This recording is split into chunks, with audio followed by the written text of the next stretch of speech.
آخری جمعے میں نے بھی مولانا نے بھی کیا ہوگا، تمام علماء اکرام ہم لوگوں سے عہد لیتے ہیں جی جمعۃ الوداع میں نے لوگوں کو یہ کہا کہ یہ جمعۃ الوداع ہے، اس کو یہ نہ سمجھنا کہ اب نمازیں بھی الوداع ہو گئیں، اب ذکر اذکار بھی الوداع ہو گیا، اب قرآن مجید کی تلاوت جو شروع کی تھی وہ بھی الوداع ہو گیا۔ خدا را جو نمازوں کی ترتیب آپ نے قائم کی ہے، پورا سال ان نمازوں کی پابندی کرنا۔ بالکل ایسے ٹھیک، علماء اکرام تو ہر موقع پر اس کی دعوت دیتے ہیں، لیکن بس یہ رمضان کی برکت ہے، رمضان میں شاید شیطان جو ہے وہ قید کر دیا جاتا ہے، جیسے حدیث میں آتا ہے، تو اس کی وجہ سے کچھ لوگوں کو توفیق ہو جاتی ہے کہ وہ مسجدوں کے اندر آتے ہیں، نماز پڑھتے ہیں، لیکن بحیثیت مسلمان آپ دیکھیں کہ اسلام اور کفر کے اندر یا مسلمان اور کافر کے درمیان فرق جو ہے وہ نماز ہے۔ بالکل اگر مسلمان بھی نماز نہیں پڑھتا، کافر بھی نماز نہیں پڑھتا، تو آپ پہچان کیسے کریں گے؟ بالکل ٹھیک ہے، پھر آپ حضور صلی اللہ علیہ وسلم کی زندگی کو دیکھیں، صحابہ کی زندگی کو دیکھیں، میدان جنگ میں ہیں، مشکل میں ہے، نماز کبھی نہیں چھوڑی۔ ٹھیک ہے، دیکھیں شریعت نے آپ کے لیے کتنی آسانی کر دی۔ صحیح،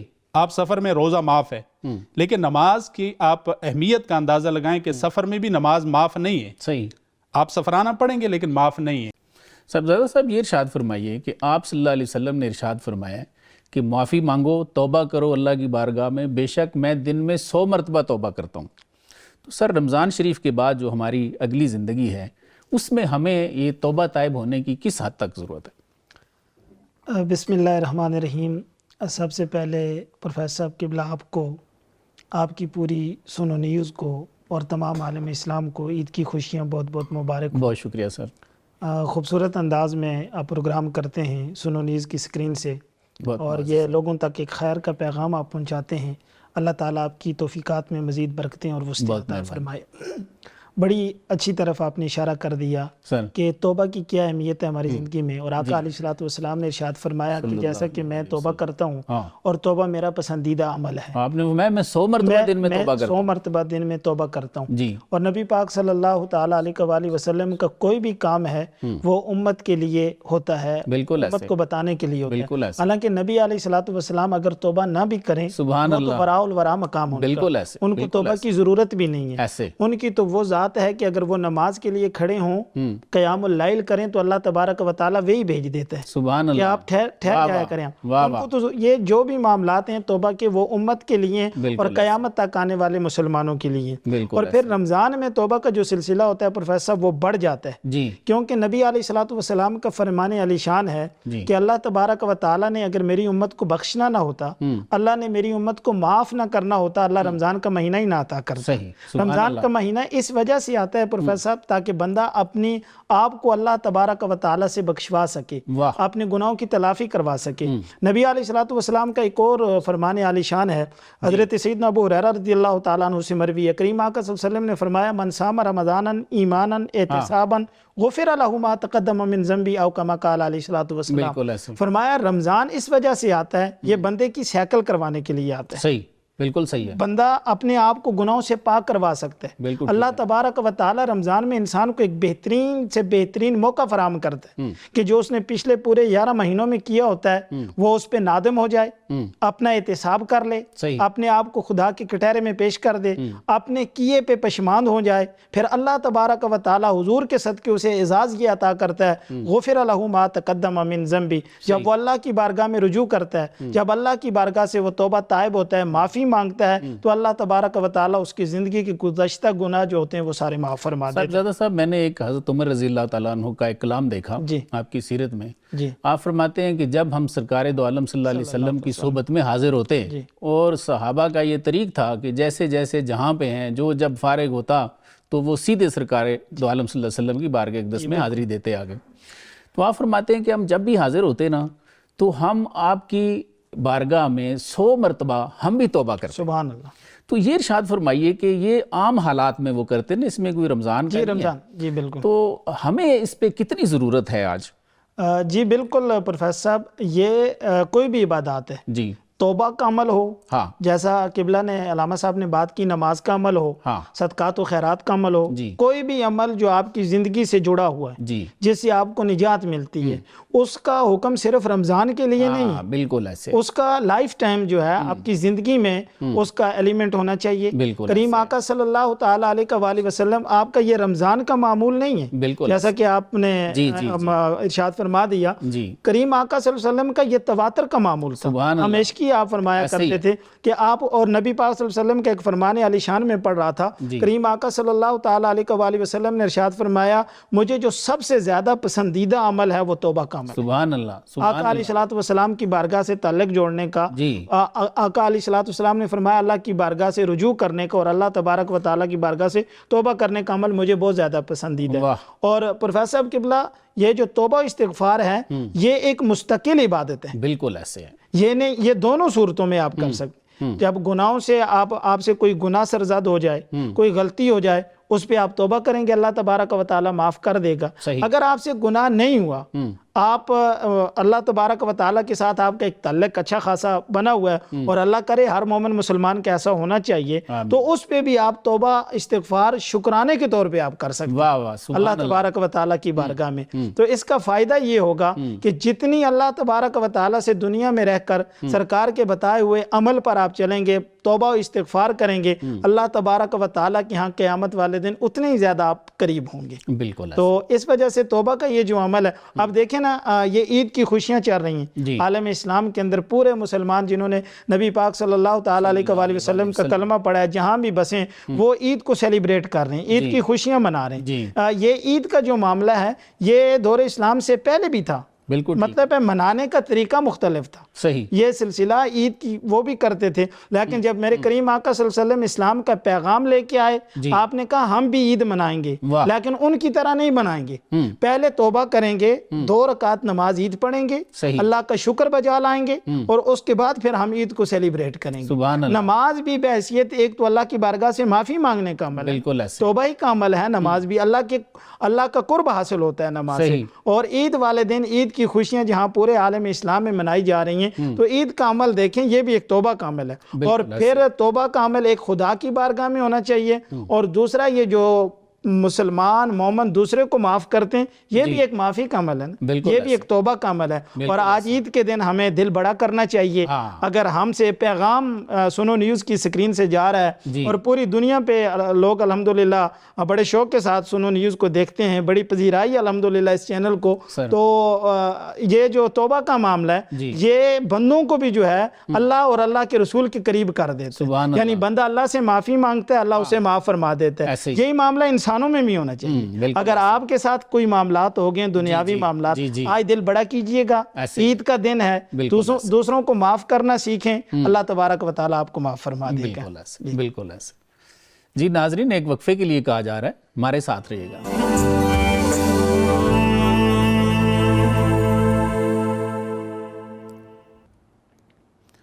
جی ناظرین، مہمانوں سے گفتگو کا سلسلہ آگے بڑھاتے ہیں۔ منظور صاحب یہ ارشاد فرمائیے کہ حضور صلی اللہ علیہ وآلہ وسلم راتوں کو اتنی عبادت فرماتے کہ آپ کے پاؤں مبارک متورم ہو جاتے، ایسے ہی ہے جی؟ تو حالانکہ آپ کو تو بخشش کی نوید ہے، اِنَّا فَتَحْنَا لَكَ فَتْحًا مُبِينًا، تو ہمیں تو ایسی کوئی نوید بھی نہیں ہے، ایسے ہی ہے نا؟ تو سر ہمیں کتنی ضرورت ہے اس عبادت کے ساتھ، اس شب بیداری کے ساتھ جڑے رہنے کی سر؟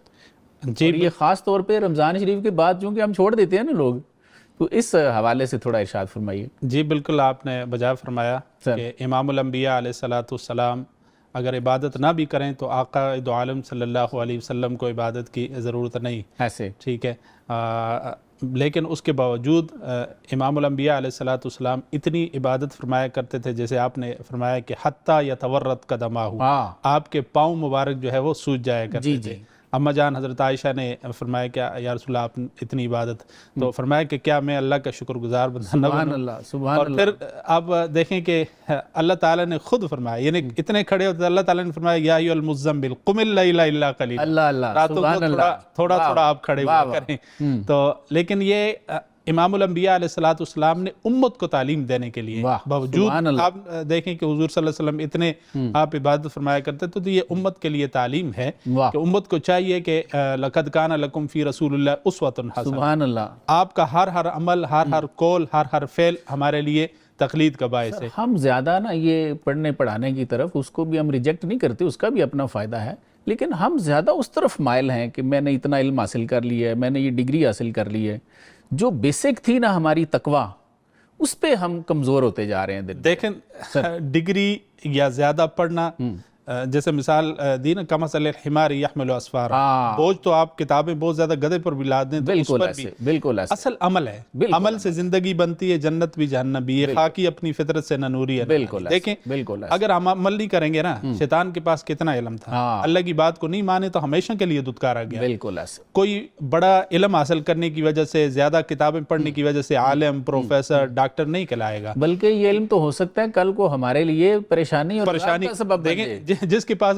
جتنا زیادہ علم ہے اس سے اتنا زیادہ پوچھا جائے گا، ٹھیک ہے، بالکل ایسے، اصل ہے تقویٰ، جی ٹھیک ہے، معیار اللہ کے ہاں تقویٰ ہے نا، سبحان اللہ، اللہ نے خود فرمایا کہ ان اکرمکم عند اللہ اتقاکم، اللہ کے ہاں تقویٰ معیار ہے۔ تقویٰ ہے تو سیدنا بلال رضی اللہ تعالیٰ عنہ زمین پر چلتے ہیں، پاؤں کی آٹھ آسمانوں پر محسوس ہوتی ہے، سبحان اللہ، تو ہمیں انہوں نے کوئی پی ایچ ڈی تو نہیں کی ہوئی تھی، بہت زیادہ کتابیں نہیں پڑھی، بالکل ایسے، اور جو صحابہ کرام کو اللہ نے کہا رضی اللہ عنہم ورضوا عنہ، ان کے تقویٰ کے معیار پر ہے، تو ہمارے لیے معیار رسول اللہ صلی اللہ علیہ وسلم کی زندگی ہے۔ آپ صلی اللہ علیہ وسلم نے خود عبادت فرما کر اتنا کھڑے ہوئے کہ آپ کے پاؤں مبارک سوج جایا کرتے تھے، تو آج ہم اگر راتوں کو ہمیں تراویح کا حکم دیا، سنت قرار دی گئی، تو ہم راتوں کو کھڑا نہیں ہوتا، کہتے ہیں نہیں جی وہ 1-1.5 گھنٹہ کھڑا ہونا ہے قرآن سننے کے لیے، ہم کہتے ہیں جی مشکل ہے ہمارے لیے، ہم کھڑا نہیں ہو سکتے۔ تو دیکھیں یہ چیز چند روزہ زندگی ہے، اگر اس کے اندر ہم اس کو اپنائیں تو یہ تقویٰ انشاءاللہ ہماری نجات کا ذریعہ بنے گا، ذوق و شوق پیدا ہوگا،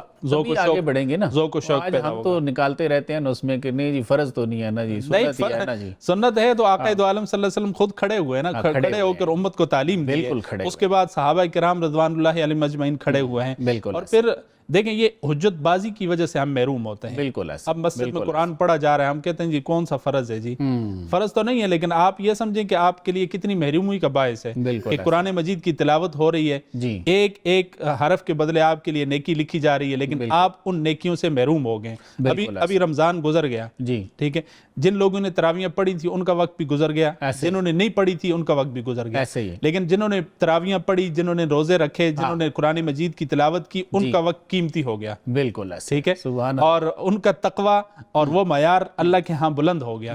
اب زندگی میں زندگی کی مثال یا وقت کی مثال برف کی طرح ہے، برف پگھل گئی تو وہ تو آپ کے کام نہیں آئے گی نا، اس کو اگر وقت میں آپ نے قیمتی بنا لیا تو وہ قیمتی بن جائے گی۔ تو اگر ہم وقت کو سے فائدہ اٹھائیں اور تقویٰ اختیار کریں اور تقویٰ کے لیے کوشش کریں اور پھر اللہ سے مانگیں، بالکل ٹھیک ہے، یہ اللہ کی توفیق سے، یا اللہ مجھے عبادت کی توفیق دے دے، اور اس عمل کی توفیق دے دے جس سے تو راضی ہو، اور اس کام کرنے کی توفیق دے دے جو تیرے پیارے نبی نے کیا اور جس پر تو راضی ہو۔ تو اگر ہم یہ طریقہ اپنائیں گے، اللہ سے مانگیں گے، تو یہ اللہ کی توفیق سے اللہ تعالیٰ ہمیں توفیق دیں گے۔ آمین آمین۔ صاحب صاحب یہ ارشاد فرمائیے کہ رمضان شریف میں ہم نے دیکھا، آپ نے بھی دیکھا ہوگا کہ لوگ کوشش کرتے ہیں انفاق فی سبیل اللہ کی، کرتے ہیں نا جی بالکل۔ تو رمضان شریف میں جہاں یہ کام کرتے ہیں اس کے بعد جیسے جیسے وقت گزرتا ہے، تو جیسے ابھی مولانا فرما رہے تھے، ہم نے انٹرو میں بھی ذکر کیا کہ نمازیں بھی کم ہوتی جاتی ہیں، مسجد میں کوئی آتا ہی نہیں ہے، ایسے ہی ہمارا یہ جو انفاق فی سبیل اللہ ہے یہ بھی بہت کم ہو جاتا ہے۔ تو سر رمضان شریف کے بعد ہمیں اس کی طرف دیکھنے کی کتنی ضرورت ہے؟ جی بالکل پروفیسر صاحب قبلہ، جتنے بھی اعمال رمضان میں ہیں جی ساری زندگی میں اسی طرح عمل کرنے چاہیے، صرف فرق اتنا ہے کہ رمضان میں اللہ تبارک و تعالی ہر چیز کا ثواب دگنا وہ 70 گنا زیادہ کر دیتا ہے، سبحان اللہ، چونکہ یہ رمضان جو ہے یہ اہل ایمان کے لیے لوٹ سیل میلے کے طور پہ آتا ہے تاکہ مسلمان زیادہ سے زیادہ اس سے فائدہ حاصل کر سکیں۔ حالانکہ باقی دنوں میں جس طرح نماز کا حکم وہی رمضان میں ہے اور وہی رمضان کے بعد ہے، وہی چھوٹنے روکنے کی سزا رمضان میں ہے وہی غیر دنوں میں. اسی طرح انفاق فی سبیل اللہ. اب رمضان میں ہر بندہ جو ہے وہ پورا سال وہ انتظار کرتے ہیں کہ جی ہم رمضان میں کریں گے, اور رمضان جب گزر گیا تو کوئی بندہ مر رہا ہوتا ہے, ہم اس کی اگر دستگیری نہ کریں پھر ہم کہاں کے مسلمان ہیں. بالکل یہ مستقل کرنا چاہیے. یہ جو انفاق فی سبیل اللہ کا معاملات ہے, یہ اشار جو سلسلہ ہوتا ہے, یہ پرماننٹ سال کے 12 مہینے جو ہے. وہ ایک حدیث شریف سرکار نے سنائی نا اپنے دوستوں کو کہ قیامت کو اللہ میاں فرمائیں گے لوگوں کو کہ بھئی میں بیمار تھا, تم لوگوں نے میری خبر ہی نہ لی, میں پیاسا تھا تم نے مجھے پانی نہیں پلایا. ٹھیک ہے, تو یہ صرف رمضان کی بات تو نہیں ہے, جی عام حالات کی ہے. یہ اب دیکھیں نا, نبی پاک صلی اللہ تعالیٰ علیہ وآلہ وسلم نے ارشاد فرمایا کہ تم سب سے بہترین انسان وہ ہے جس کے پڑوس میں جس کا پڑوسی آپ سے خوش ہے. بالکل. اور آپ وہی اپنے لیے پسند, جو اپنے لیے پسند کرتے ہو وہی آپ اپنے پڑوس کے لیے پسند کریں. کیا کہ پڑوسی یا آپ کے ساتھ جو قریب کے لوگ جڑے ہوتے ہیں, کیا وہ صرف ایک رمضان کے مہینے کے لیے ہوتے ہیں؟ بالکل نہیں. یا سال کے 12 مہینے ان کا اٹھنا بیٹھنا چلنا پھرنا ان کے معاملات زندگی آپ کے ساتھ گزر رہے ہوتے ہیں. تو یہ انفاق فی سبیل اللہ ٹھیک ہے, رمضان میں کرنا چاہیے. جیسا کہ میں نے پہلے عرض کی کہ رمضان میں ہر چیز جو ہے وہ بڑھا دی جاتی ہے, ہر چیز کے معاملات دگنا 70 گنا یا اس سے زیادہ جتنا اللہ چاہے. بندہ اپنی شان کے مطابق کرتا ہے. میں تو اکثر یہ دعا کرتا ہوں یہ رمضان کی, اور ہونا بھی چاہیے, ناظرین سن رہے ہیں وہ بھی یہی کیا کریں کہ مولا ہم یہ جتنے بھی کام کر رہے ہیں ہم اپنی اوقات کے مطابق, ہم اپنی بساط کے مطابق کر رہے ہیں. تو اس کا اجر ہماری اوقات کے مطابق نہیں بلکہ اپنی شان کے مطابق کرتا ہے. ہماری اوقات چھوٹی ہے, اس کی شان بہت بڑی ہے, اس کی شان بہت عرفہ و عال ہے. تو یہ انفاق فی سبیل اللہ کا سلسلہ واقعی رمضان میں ہر فٹ پاتھ پہ, ہر چوک چوراہے پہ, ہر جگہ شروع ہو جاتا ہے. دسترخوان کے سحری کے دسترخوان سج جاتے ہیں, افطار کے دسترخوان سج جاتے ہیں. اور بعض لوگ, میں سکرین پہ بیٹھا ہوں, شاید بات پسند نہ آئے ناظرین کو, بعض لوگ جو ہے اس کو کاروبار سمجھ کے کرتے ہیں, کاروبار سمجھ کے کرتے ہیں. حالانکہ اگر آپ فائدہ, اگر آپ اللہ تبارک و تعالیٰ سے تعلق کمانا چاہتے ہیں, اللہ کا قرب حاصل کرنا چاہتے ہیں, تاجدار مدینہ صلی اللہ تعالیٰ علیہ وآلہ وسلم کی تعلیم پہ عمل کرنا چاہتے ہیں, صحابہ کرام رضوان اللہ تعالیٰ علیہم اجمعین کا وطیرہ اپنانا چاہتے ہیں, حضرات اہل بیت اطہار کا قرب حاصل کرنا چاہتے ہیں, جس طرح حضرت مولا کائنات مولا علی کی وہ روایت ہے, آپ روزے کی حالت سے پہلے دن یتیم آ گیا مسکین, اصرار فی سبیل اللہ اس طرح ہوتا ہے. معاملات ایسے ہوتے ہیں. بعض لوگ بزنس بنا لیتے ہیں اور بعض لوگ دکھلاوے کے لیے کرتے ہیں, ریاکاری کے لیے کرتے ہیں. اللہ تعالیٰ ان دونوں, میں یہ نہیں کہتا, میں ایک نامور نیوز چینل کے اوپر بیٹھا ہوں, میں یہ نہیں کہتا ہم کسی کی نیت پہ شک نہیں, ایسا نہیں کرنا چاہیے. آپ کا کوئی بھی عمل ہے وہ اللہ کی رضا کے لیے ہونا چاہیے, تاجدار مدینہ صلی اللہ تعالیٰ علیہ وآلہ وسلم کی رضا کے لیے ہونا چاہیے. اور یہ تو بہت بڑا صدقہ ہے. صحیح, کسی بھوکے کو کھانا کھلانا, بھوکا کھانا کھائے گا, اس کے منہ سے دعا نکلے گی, اللہ تبارک و تعالیٰ آپ کی زندگی کو بدل. ایک حدیث شریف میں دیکھ رہا تھا, آپ صلی اللہ علیہ وسلم نے فرمایا کہ قیامت کو ایسے لوگ آئیں گے جو نمازی بھی ہوں گے اور روزے بھی انہوں نے رکھے ہوں گے, لیکن اللہ تعالیٰ ان کو جہنم میں پھینک دیں گے. اور اس کی وجہ سرکار نے فرمائی مال کی محبت. جی بالکل. تو یہ جو مال ہے اس کی محبت میں اتنا ہمیں نہیں پڑنا, اس کو جن کا حق ہے ان تک پہنچانا چاہیے, حقدار تک, حقدار تک اس کا حق پہنچانا چاہیے.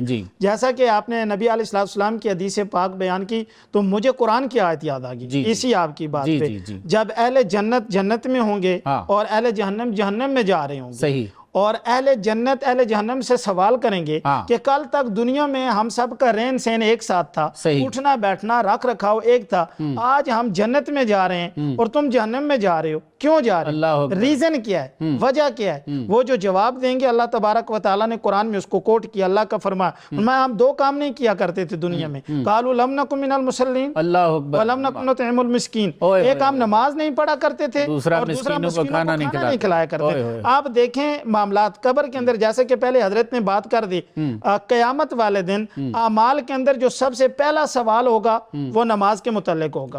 اور یہ جو دنیاوی معاملات ہیں فیصلوں کے متعلق سب سے پہلا جو فیصلہ ہوگا وہ قتل کے متعلق ہوگا. ناظرین ایک وقفہ لیتے ہیں, وقفے کے بعد دوبارہ حاضر ہوتے ہیں.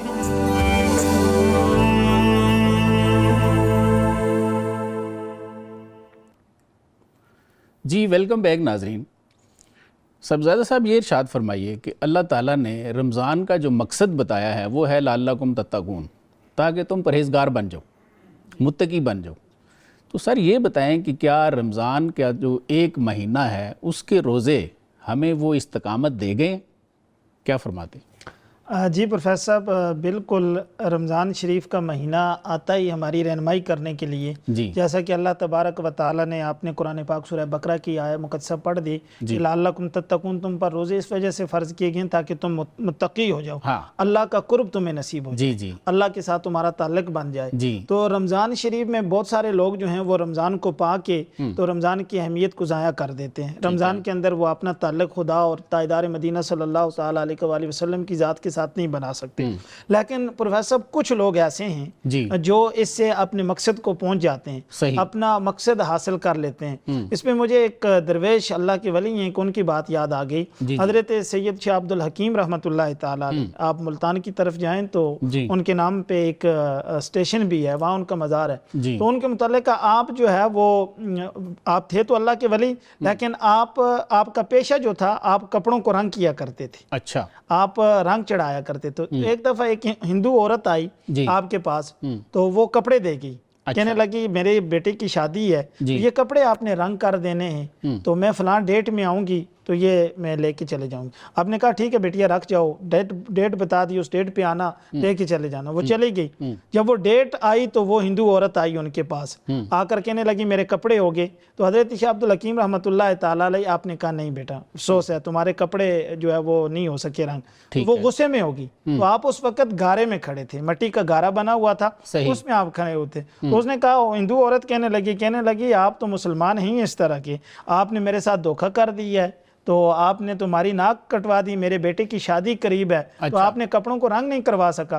ایسا بڑے سننے والی بات ہے، ناظرین معزوز ہوں گے۔ تو حضرت شاہ صاحب نے کہا رنگ نہیں کیا تو یہاں رنگتے دیر کون سی لگتی ہے۔ واہ واہ۔ تو رمضان کے مہینے سے کچھ لوگ جو ہے وہ اس مقصد کو پہنچ جاتے ہیں، کچھ تو اس کا مقصد ضائع کر دیتے ہیں، کچھ اس کے ثمرات کو حاصل کر کے وہ خدا اور مصطفیٰ کا رنگ رمضان میں اپنے اوپر چڑھا لیتے ہیں۔ جیسا کہ قرآن کریم کی آیت ہے نا، صبغۃ اللہ ومن احسن من اللہ صبغہ، کہ رنگوں کی دنیا میں رہنے والوں، مختلف رنگوں کو چیک کرنے والوں، ایک رنگ خدا کا بھی ہے اور ایک رنگ تاجدار مدینہ کا بھی ہے۔ مختلف رنگوں کو آپ دیکھیں، عید کی خوشیاں سارے لوگ جو ہے وہ سیلیبریٹ کر رہے ہیں، ہم عید کے دن، عید سے پہلے کے جو مختلف رنگوں کو چوز کرتے ہیں، یہ پسند ہے، یہ میرے ساتھ لگتا ہے، ایک معاملات زندگی ہے چلتے رہتے ہیں، لیکن اللہ پیغام دیتا ہے کہ رنگوں کی دنیا کو ارد گرد گھومنے والوں، ایک رنگ میرا بھی ہے، صبغۃ اللہ ومن احسن من اللہ صبغہ۔ تو سر یہ جو تعلق ہے نا، جی یہی استقامت کی جو حد ہے، جی بالکل، وہ استقامت اسی طرف لے کے جاتی ہے۔ تو قرآن میں ہے ان الذین قالوا ربنا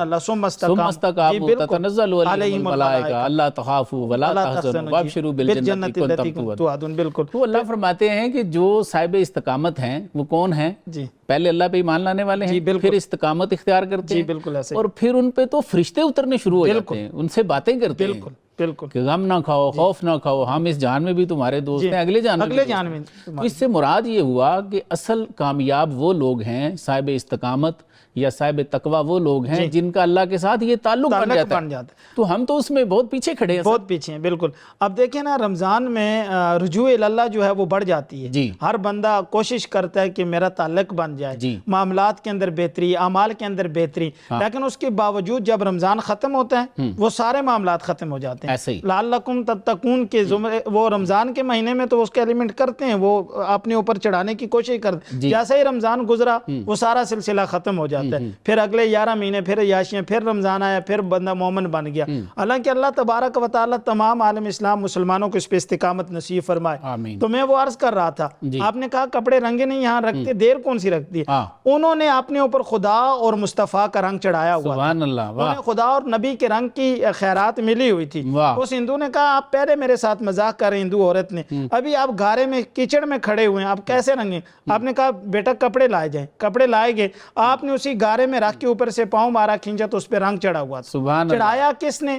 اللہ نے چڑھایا، اللہ نے ان کو طاقت دی، حقیقی طاقت اللہ رب العزت کی ہے۔ صحیح، وہ جب اس ہندو عورت نے 2-4 کپڑے، کہا بیٹا اس پہ کون سا چڑھا ہوا ہے اس پہ، وہ تو بالکل اپنا ہوش آواز کو بیٹھی، اس نے کہا ان سب کو چھوڑ دے، کپڑوں کو رنگ چڑھانا چھوڑ دے، پہلے جس خدا اور نبی نے آپ پر یہ رنگ چڑھایا وہ رنگ پہلے مجھ پر چڑھائیں۔ سبحان اللہ۔ تو کچھ لوگ جو ہے وہ رمضان میں استقامت حاصل کر لیتے ہیں، اصل کامیاب اصل وہی کامیاب ہیں، لعلکم تتقون کو وہ سمجھ جاتے ہیں، اور کچھ لوگ وہ رمضان کو بھی فضول گزار دیتے ہیں، رمضان کے بعد تو پھر وہی سلسلہ چلتا رہتا ہے۔ اللہ تعالی ہم سب کو متقی بنائے اور یہ قرب حاصل کرنے کی توفیق و ہمت عطا فرمائے۔ منظور صاحب ایک حدیث شریف ہے جو ملا علی قاری رحمۃ اللہ علیہ نے لکھی ہے مرکات میں، جو شرح ہے مشکات کی، پھر علامہ اجلونی نے لکھی ہے کشف الخفا میں، مولانا روم رحمۃ اللہ علیہ نے 700 سال پہلے مثنوی شریف میں لکھی ہے، اسی طرح ابن عربی رحمۃ اللہ علیہ نے لکھی ہے۔ یہ سارے لوگ تو ہیں اہل سنت۔ اہل تشیع کے ہاں بھی تفسیر صافی میں پہلی جلد کے صفحہ نمبر 118 پہ یہ حدیث شریف ملتی ہے کہ ایک دن اماں عائشہ رضی اللہ تعالیٰ عنہا سرکار دو عالم صلی اللہ علیہ وسلم کی پاس آئیں، تو آپ اس وقت خاص حالت میں تھے، تو آپ صلی اللہ علیہ وسلم کو آہٹ محسوس ہوئی، تو آپ نے فرمایا کون؟ تو انہوں نے کہا عائشہ۔ آپ نے فرمایا عائشہ کون؟ تو اماں جی نے عرض کیا کہ عائشہ بنت ابی بکر۔ آپ نے فرمایا ابو بکر کون؟ تو انہوں نے فرمایا ابو بکر بن ابو قحافہ۔ آپ نے ارشاد فرمایا ابو قحافہ کون؟ تو جب اتنا فرمایا تو اماں جی پریشان ہوئی اور خوفزدہ ہو گئی اور وہ چلی گئی۔ جب آپ صلی اللہ علیہ وآلہ وسلم کو اس حالت سے افاقہ ہوا اور آپ ملے تو آپ نے فرمایا عائشہ لی ما اللہ وقتن، بھائی میرا اللہ کے ساتھ ایک ایسا وقت بھی ہوتا ہے لا یسانی فیہ ملک مقرب ولا نبی مرسل، جس میں کسی مقرب فرشتے کی بھی کوئی گنجائش نہیں ہوتی اور کسی نبی مرسل کی بھی گنجائش نہیں ہوتی۔ تو سر یہ فرمائیں کہ ہمارے علماء ہمیں یہ کیوں نہیں بتاتے کہ سرکار جو آپ کا تعلیم ہے یا آپ کا اسوہ ہے، وہ آپ صلی اللہ علیہ وسلم کی حالت مبارک تو ایسے بھی ہوتی کہ آپ اللہ کے ساتھ ایسے بھی جڑے ہوتے کہ آپ کو دنیا و مافیا کی کچھ خبر نہ ہوتی۔ آپ فرماتے ہیں ایسا تعلق ہے کسی نبی کی بھی کوئی گنجائش نہیں ہے، کسی فرشتے کا بھی کوئی دخل نہیں ہے۔ تو یہ ہے اصل تعلق جو استقامت کے بعد مسلمان کو نصیب ہوتا ہے۔ تو سر ہم اس منزل تک کیسے پہنچیں؟ جی ماشاءاللہ آپ نے حدیث مبارکہ بیان کی آقا دو عالم صلی اللہ علیہ وسلم کا حوالے کے ساتھ۔ علماء کرام کا آپ نے کہا کہ علماء کیوں نہیں بتاتے؟ علماء کرام بھی بتاتے ہیں، صوفیاء کرام بھی بتاتے ہیں، جو اللہ کے نیک مقرب بندے ہیں جنہیں ہم پیر کہہ لیں، وہ بھی بتاتے ہیں۔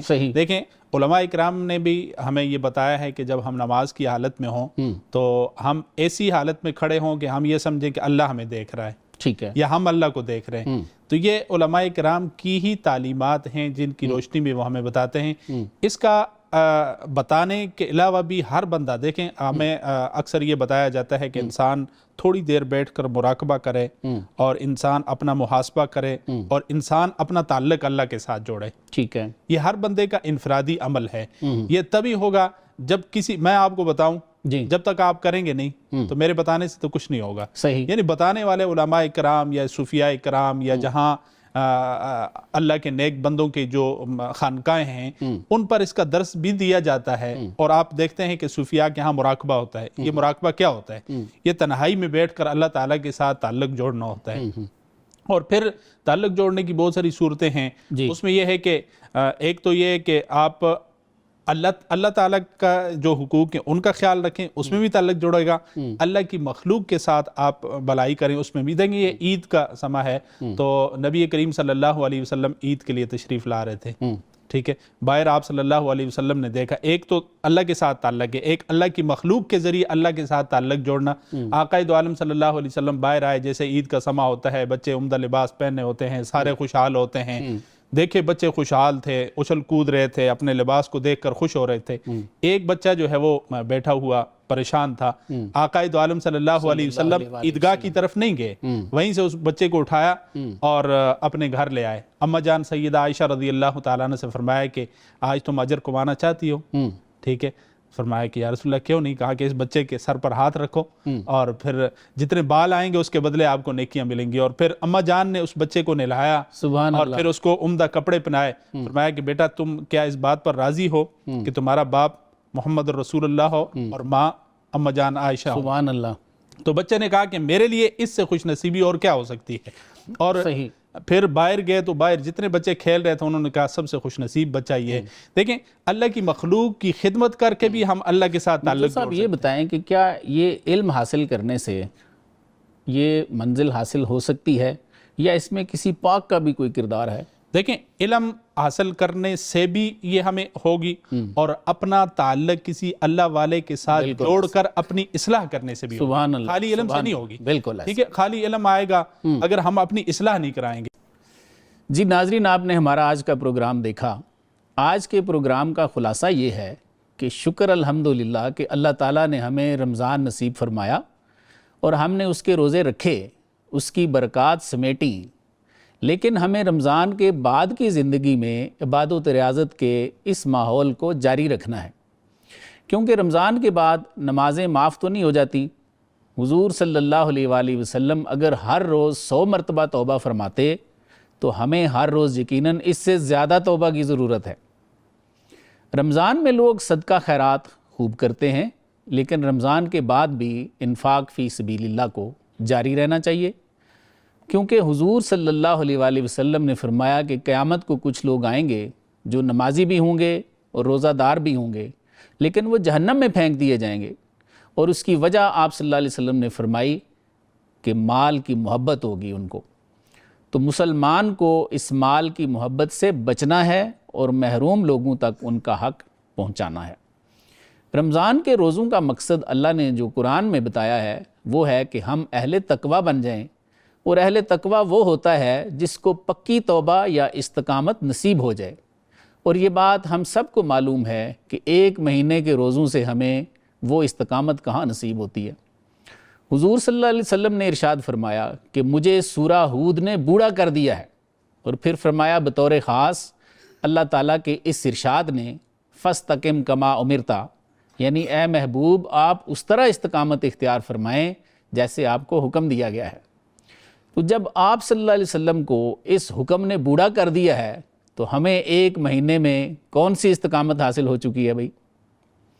جب استقامت ہی نہیں تو پھر جو سرکار کا فرمان ہے لی مع اللہ وقت لا یسانی فیہ ملک مقرب ولا نبی مرسل، کہ مجھے اللہ کے ساتھ ایسا وقت حاصل ہوتا ہے جس میں کسی مقرب فرشتے یا نبی مرسل کی بھی کوئی گنجائش نہیں ہوتی.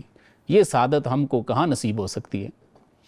آج کے پروگرام کا حاصل یہی ہے کہ رمضان کے بعد بھی ہمیں اللہ کے قرب کی منزل کو تلاش کرنا ہے.